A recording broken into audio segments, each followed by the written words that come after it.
माँ चली अमेरिका। निधि का नेचर बचपन से ही शर्मिला था। वो ना ज्यादा लोगों से बात करना पसंद करती और ना ही ज्यादा मिलना जुलना। निधि, ये पैसे ले जरा और बाजार से चीनी तो ले आ। नहीं माँ, मैं नहीं जाऊंगी, मुझे शर्म आती है, आप ही चले जाओ ना। अरे पता नहीं क्या करेगी ये लड़की। जीवन में कभी कुछ किया ही नहीं सिवाय पढ़ाई और घर के कामों के।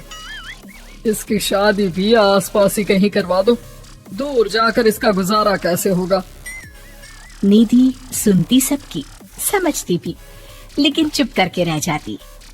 एक दिन पिता के दोस्त अपने परिवार के साथ निधि के घर खाने पर आते हैं। उनकी बेटी बहुत ही स्मार्ट होती है। निधि बेटा, वीणा के साथ बात करो। देखो, अंकल की बेटी भी आई है उनके साथ। निधि वीणा के साथ वहीं बैठ जाती है। चलो ना अंदर चलते हैं, यहाँ कहाँ बड़े लोगों के बीच बैठे। निधि माँ की तरफ देखती है और अंदर चली जाती है। वैसे मैंने ना अपना चैनल खोला है, तुम सब्सक्राइब करना उसमें। मैं ना ब्यूटी और फैशन की बात करती हूँ। ये देखो। ओह, इतने सारे लोगों के सामने तुम कैसे इतना बोल लेती हो? मुझे तो बहुत शर्म आती है। अरे शर्म कैसी? खैर, सीधी सादी सी निधि। उसकी शादी हो जाती है राकेश से। राकेश एक स्मार्ट लड़का था, उसे घूमना फिरना पसंद था, लेकिन निधि का शर्मिला व्यवहार वो समझ जाता है। अरे निधि, घर से बाहर क्यों नहीं निकलती? लोगों से मिला जुला करो, तभी तो पता चलेगा ना कि दुनिया कैसी है। क्या करना है पता करके? शादी से पहले पापा और अब आप। ठीक है ना, मुझे ज्यादा दुनियादारी में नहीं पड़ना। निधि की जिंदगी ठीक ठाक चल रही थी। उसके 2 लड़के होते हैं, दोनों को वो पढ़ाती लिखाती, उनका ख्याल रखती। निधि, 25 साल हो गए शादी को, दोनों बच्चे सेटल हैं। हम लोगों ने शहर में 2 मकान भी ले लिए। दोनों की शादी उसका पता ही नहीं चला कैसे उड़ गया। हाँ, ये तो है। मैं खुश हूँ, जिम्मेदारियाँ आती रही, मैं निभाती रही, और क्या चाहिए।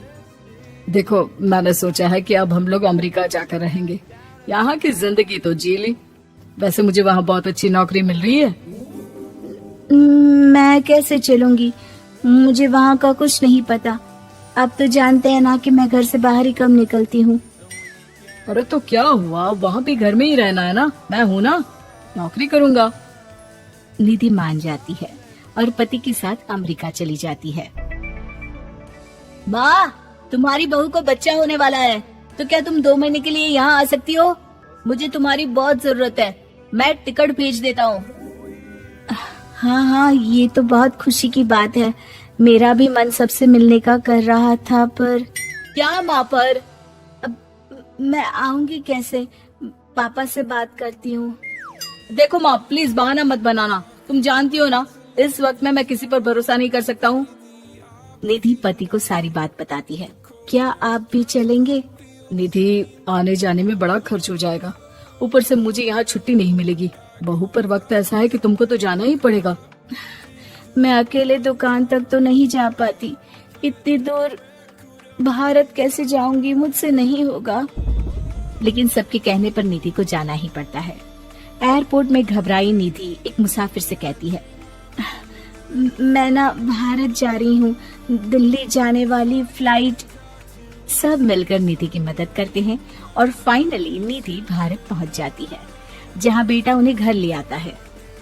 वाह माँ जी, यहाँ तो मैं भोपाल तक नहीं जा पाती, आप अमेरिका से आ गई। भाई चालाकी तो औरतों में होनी ही चाहिए, यहाँ हम बुद्धू के बुद्धू रह गए।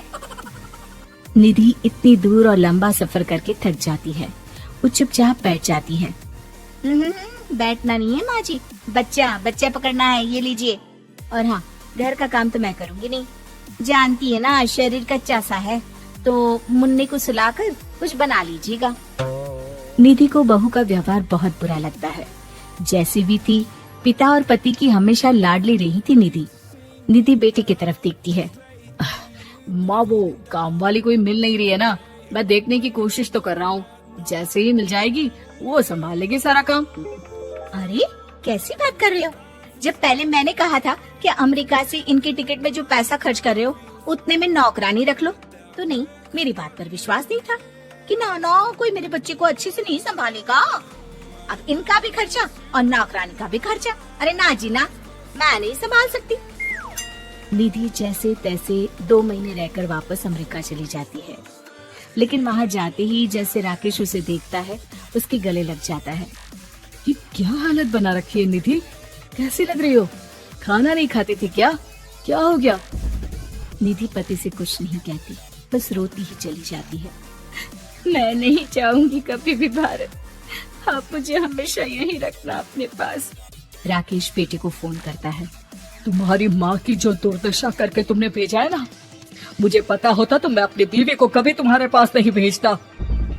पापा आप तो रीना का नेचर जानते हैं ना, माँ पर हावी रहती थी, अब मैं तो ऑफिस चला जाता था। वो माँ पर जुल्म करती है और माँ भी इतनी सीधी है कि चुपचाप सहती रही। मुझे माफ कर दीजिए पिताजी। खैर राकेश कहता भी क्या, प्यार दुलार के साथ अपनी निधि को संभालने में लग जाता है। लेकिन कहते ना, वक्त हमेशा एक सा नहीं रहता।